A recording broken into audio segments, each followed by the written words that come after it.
Hey guys, welcome to my channel. My name is Ansley. Today I wanted to share my experience with my gallbladder issues, getting it out, my symptoms, how I knew it was my gallbladder, and how I feel today. So getting into my gallbladder issues, it started about a year or two ago, and the symptoms were mostly just nausea. I felt really sick all the time.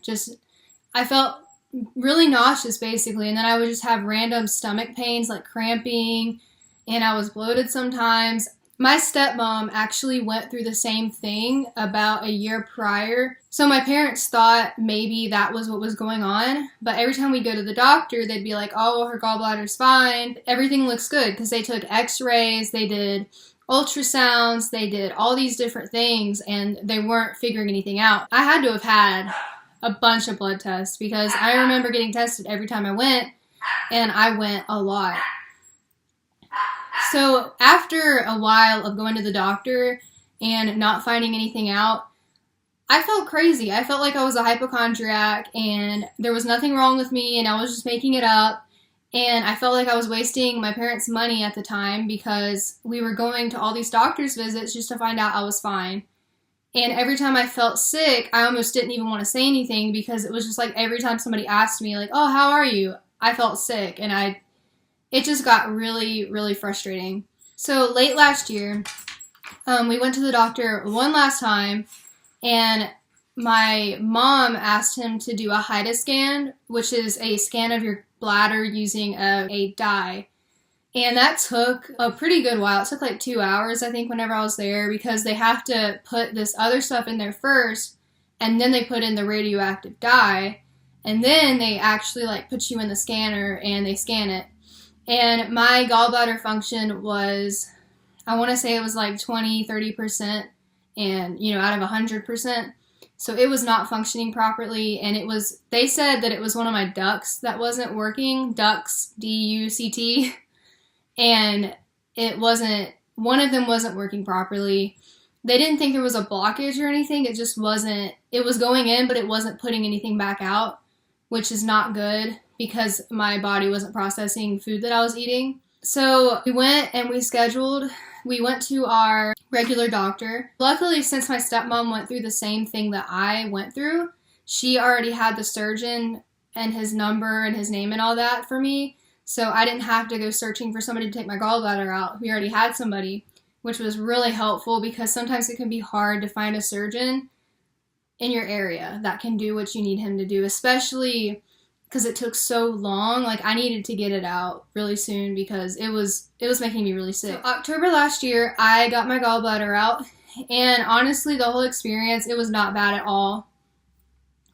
It took about 2 weeks for me to heal almost completely and to feel good, but I will say, when I got my tonsils out, it was so painful afterwards, but whenever I got my gallbladder out, it really wasn't bad at all. The surgery took a couple hours just from, me getting there and leaving, because, they have to put you to sleep, then they have to do it, then it takes a while for you to wake back up and everything. So it only took a couple hours, and my parents, of course, brought me and took me home. I wasn't, like, loopy or anything after, because what they gave me, it just made me really tired. Whenever I got home the first night, I felt absolutely fine because of all the pain medicine and stuff. But then, I think it was the second or third night, I slept on my side because the way that they cut, I'm not going to show you my stomach, but the way that they cut is they cut right below your sternum, so right there. They do another cut here, so just a little bit over to the side, and then they do another one here, and then they do one on your belly button. And they did it laparoscopically, so it wasn't like a giant open wound. It was just 4 little holes, which was a lot better. But then they fill you up with this gas stuff, and they warned me that whenever they use that, it rises and it goes into your shoulders, so your shoulders hurt really bad. They're going at it. And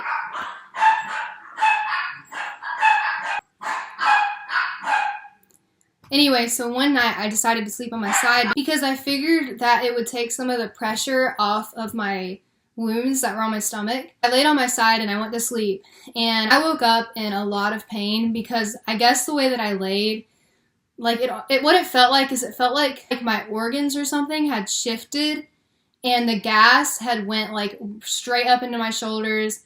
I was having pain here, my shoulders were hurting, and luckily they did give me pain medicine, so eventually it wasn't bad anymore, but I did that, I think, 2 or 3 nights I had that issue. And then I want to say the 5th day. The 5th day was absolutely fine until about 10 o'clock in the morning. And whenever 10 o'clock hit, I had such bad pain, I thought I was going to have to go to the emergency room. And basically what it felt like is it felt almost like a cramp, but it like completely cramped up my whole chest, my whole stomach area. My back started to hurt. Like, it was really, really bad pain. And what it was is because I was taking pain medicine, stuff happens when you're on a pain medicine and you're not able to use the bathroom. And because that was happening, it was causing cramping in my abdomen, and it was spreading pain into my back, into my chest. It was really, really awful. But eventually I resolved that, and it wasn't painful anymore. And I was able to just rest after that. And then I healed like normal and I was fine. So my advice for anybody who also has these issues is, honestly, it's frustrating, but you have to keep going to the doctor if you're sick. If you don't feel good, it's probably not in your head and there's probably something physically wrong. Human bodies are so complex that it's so easy for something to go wrong, and it's difficult to figure it out sometimes. So just go to the doctor, and if you feel like you can't tell them how you feel, I understand that, because I had a really hard time explaining my pain because it was so many different pains.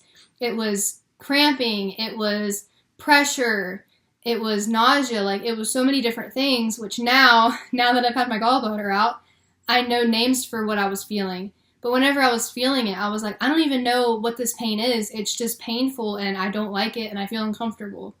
But basically, I went through it, and getting any type of surgery is obviously a big deal.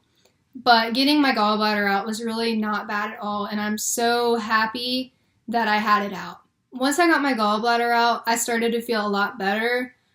After you get it out, like a couple weeks, you still feel pretty sick because your body has to adjust to not having an organ there, because it is a digestive organ and it stores bile is what it does. But without that there, the food has to find another place to go. So you're probably not going to feel great after you get your gallbladder out because your body has to figure it out. Now in March of 2018, I feel a lot better because my body has figured it out and I don't feel so sick all the time because I don't have that non-functioning organ in the way. So don't be afraid of getting your gallbladder out. It's really not bad at all. And I wanted to make this video to share my experience, but also just to warn anybody who is getting their gallbladder out that it's not bad. And if you're that sick, something needs to happen, because living a life where you're that sick is just so uncomfortable. Thanks guys for watching my video. I hope that you liked it. If you did, give me a thumbs up and subscribe to my channel. Also comment if you've had any surgeries that have dealt with taking organs out or getting your gallbladder out especially. Or just comment and tell me what you thought. So thanks for watching and have a great day. If you can't tell, I'm trying really, really hard to find a spot where the lighting is really good. And obviously I haven't found it. Right now the light is like hitting this side of my face and then this side of my face is in the dark, which is actually kind of good because I have a pimple right now. But I'm just going to keep trying in different locations to try to find a good spot, because I'm not going to buy a ring light because I'm not that good yet. But yeah, so sorry for all the changing of location, but I'm trying so hard to find good lighting and I still haven't found it.